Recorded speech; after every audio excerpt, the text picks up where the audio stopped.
घर में जो भी लोग हैं सब लोग यही डर में रहते हैं कि कहीं हम लोगों पे कुछ अटैक ना हो जाए। कहीं से डर बना ही रहता है। पुलिस यहाँ है फिर भी डर रहता है कि कहीं किसी तरफ से कुछ हो ना जाए हम लोगों को। जी। पड़ा जैसे कोई भी हो, दीवानी कचहरी से लेके हर चीज़, मतलब पेरेंट्स रहते तो वो देखते ना, अब सब कुछ हमें ही देखना पड़ रहा घर है। में कोई गार्जियन नहीं है? नहीं।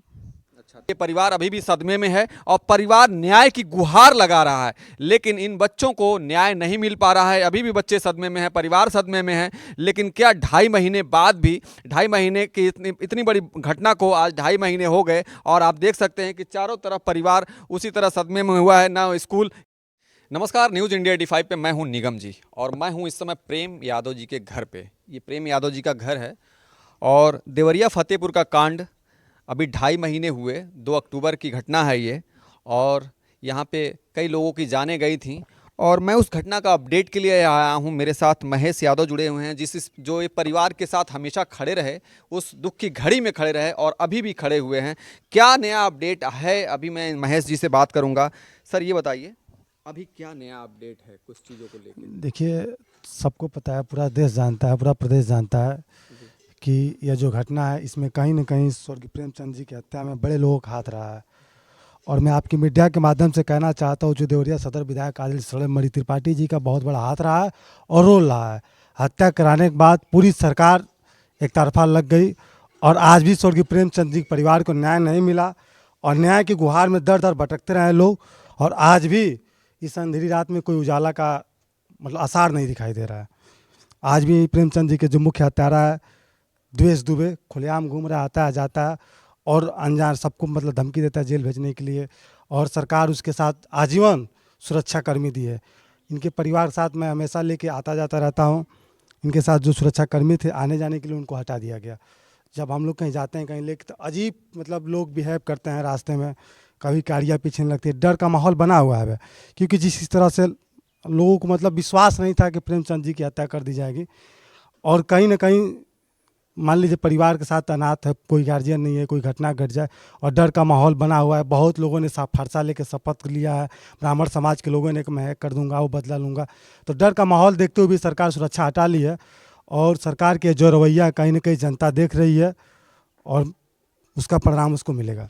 मैं आपको बता दूं कि इस परिवार में अभी कोई भी मेल पर्सन नहीं है, कोई भी, सारे लोग जेल में हैं। इनके बड़े भाई जो हैं वो भी जेल में हैं, दादाजी जेल में हैं, सारे लोग जेल में हैं। कोई भी नहीं है इस परिवार में कि कोई भी ऐसी कैजुअल्टी हो या कोई भी जो है कोई हमला हो तो वो परिवार को बचा सके। लेकिन इस कंडीशन में भी सरकार इस परिवार के लिए कितनी एक्टिव है और सरकार कितनी मदद कर रही है, कितनी पुलिस प्रशासन उसके लिए खड़ी की है, अभी कोई इसका अपडेट नहीं है। मैं बता दूं आपको कि ये परिवार अभी भी सदमे में है और परिवार न्याय की गुहार लगा रहा है, लेकिन इन बच्चों को न्याय नहीं मिल पा रहा है। अभी भी बच्चे सदमे में हैं, परिवार सदमे में है। लेकिन क्या 2.5 महीने बाद भी, 2.5 महीने की इतनी बड़ी घटना को आज 2.5 महीने हो गए और आप देख सकते हैं कि चारों तरफ परिवार उसी तरह सदमे में हुआ है। ना स्कूल जा पा रहे हैं बच्चे, न तैयारी कर पा रहे हैं, ना कोई होम ट्यूशन यहाँ पे हो पा रहा है और बिल्कुल की शुभ में है। सर ये बताइए, आप अकेले इस चीज़ को हैंडल कर रहे हैं, कहीं से ना कहीं से आपको भी डर बना हुआ, डर हमेशा बना रहता होगा कि क्या होगा मेरे साथ? डर तो बना ही है। जैसे ये जो लड़ाई थी, यह लड़ाई किसी व्यक्तिगत पर्सनल ईगो के लेके उनकी हत्या कराई गई और सबको पता है किसने हत्या करा, पूरा देवरिया जानता है। और जिसने हत्या कराया उसने बहुत बड़ा एक षड्यंत्र बनाने के बाद परिवार को, उस हत्या करने वालों को संरक्षण दिया और आज भी संरक्षण दे रहे हैं। और डर का माहौल मेरे साथ साथ उन लोगों को भी है जिन्होंने परिवार के साथ रहा।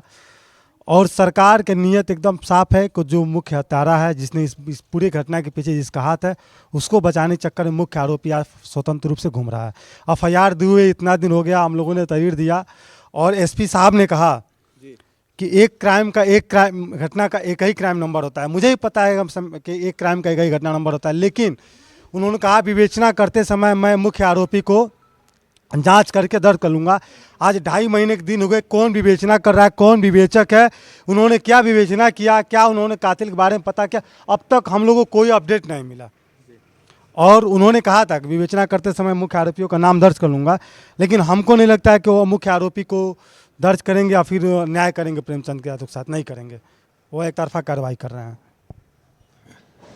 मेरे साथ परिवार बैठा हुआ है यहाँ पे। मैं थोड़ा सा अर्चना से मैं बात करूँगा। उनकी बड़ी बेटी हैं अर्चना। अर्चना 2 मिनट इधर आ जाइए।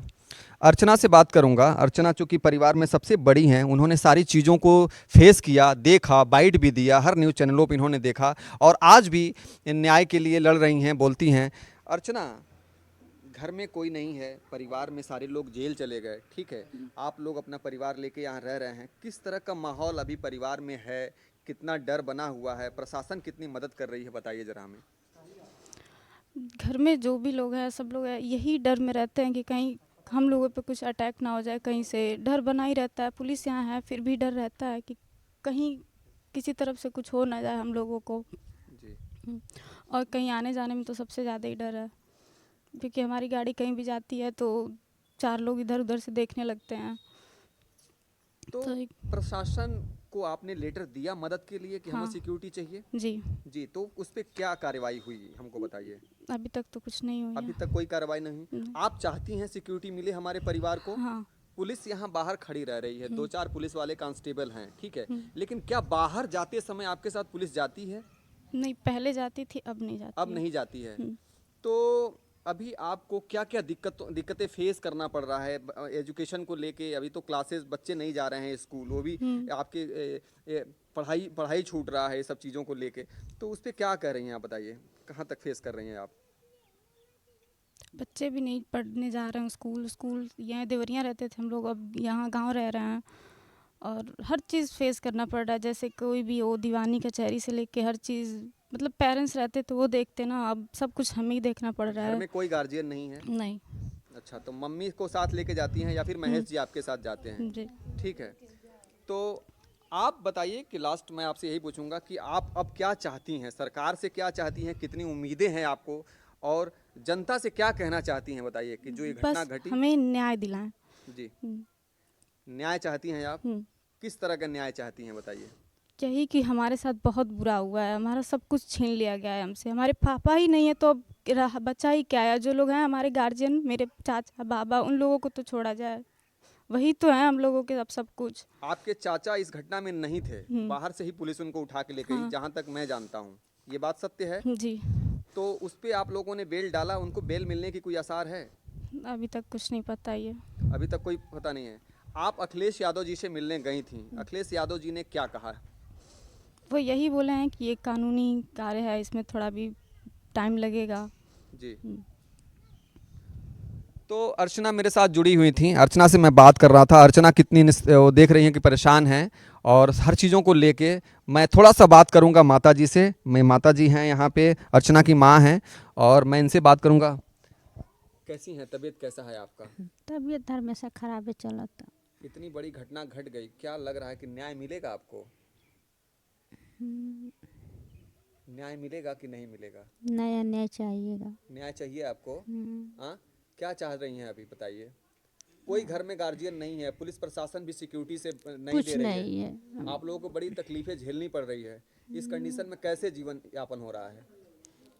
अब ये नहीं जानते कैसे जीवन पार लागी, न भगवान के ऊपर बा।